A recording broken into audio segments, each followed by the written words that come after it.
This is the CMSX demo for our group's 5150 class. So this is how it would look like if I were to log on as staff. Staff are able to see the class or the classes they manage, along with the role on the top right corner here. If we click on this card, it brings us to the course homepage with brief overviews and announcements. This is connected to a mock database right now, but typically student grade distributions could be displayed here. We can then navigate to the student management page by going to this left sidebar here, which is one of the main focuses of our project. Here we can see all of our students, their net IDs, their average grades and final grades, along with assignments that are either graded or missing. Up here we can search by net ID, for example ABC1, or by first name last name, such as Alan Marcus. We can also sort by any of these columns here. For example, we can sort alphabetically by last name by clicking this arrow here, or in descending order by missing assignments by clicking this arrow twice. Since this mock database doesn't have any assignments yet, these values are all currently 0. We can also hide a column by clicking these 3 dots right here and clicking hide column. We can even filter by certain values by clicking filter here and searching which columns contain the letter L, for example, or LE, for example. And there are many operators that we can use here.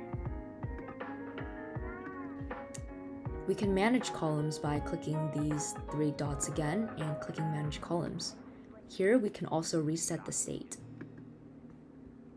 If we scroll, the left sidebar is sticky, so we don't have to scroll back up to perform certain actions. And on the bottom here, we can decide how many rows per page, for example 50 or 10. And users can navigate these rows by clicking on the arrows here. From the table, we can also select one student, multiple students, or all students. We can deselect by just clicking this button here again. On the side, we can perform bulk actions, such as emailing a student, in which case we select a student or multiple students and click email students, and it brings us to the email page. Or we can drop a student. For example, if I wanted to drop Alan, I just have to select their name and click drop selected students. A modal pops up for us to confirm if we really want to drop the student. By clicking this button here, the student will be dropped from the course, and as you can see, the number went down. More specific filters can be applied on the side. So for example, we can filter by average grade below by checking this box here. This will pull up this slider. Right now, this doesn't pull up anything since the students don't have grades assigned to them. But we can also filter by missing assignments. For example, if I wanted to view students who had over 3 missing assignments, we can easily do that here. We can also filter by students who have final grades below a certain threshold, for example, a C-. The filters we applied all show up here. And additionally, we can also add a filter to view students who have pending regrade requests. All of these filters can be removed by clicking the X on the right side.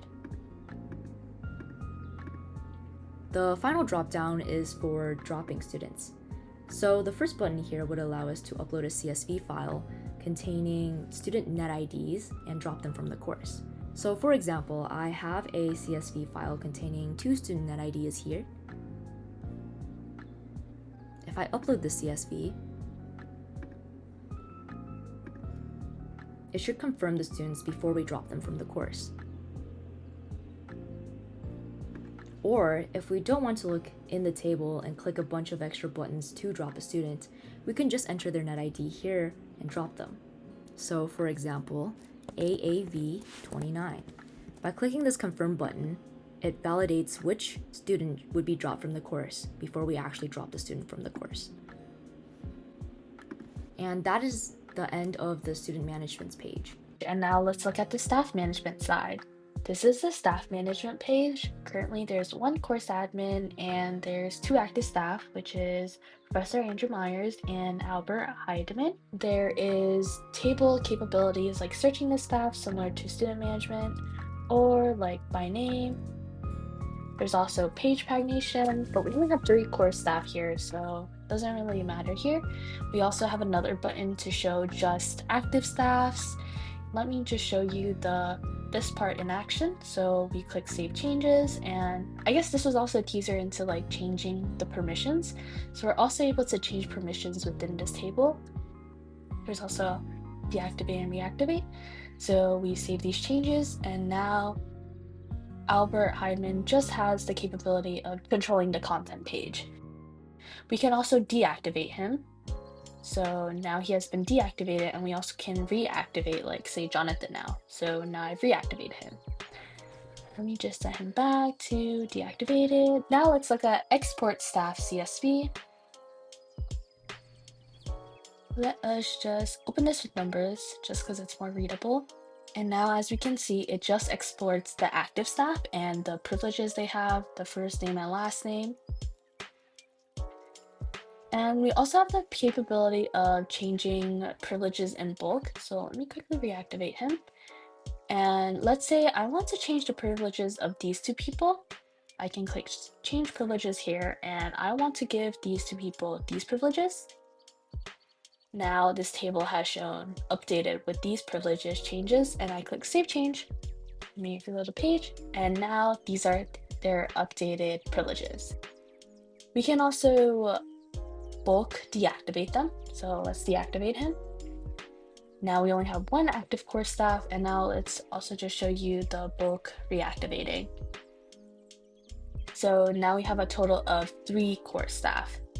Now let's talk about adding a staff. So let's say I want to add Jonathan back in.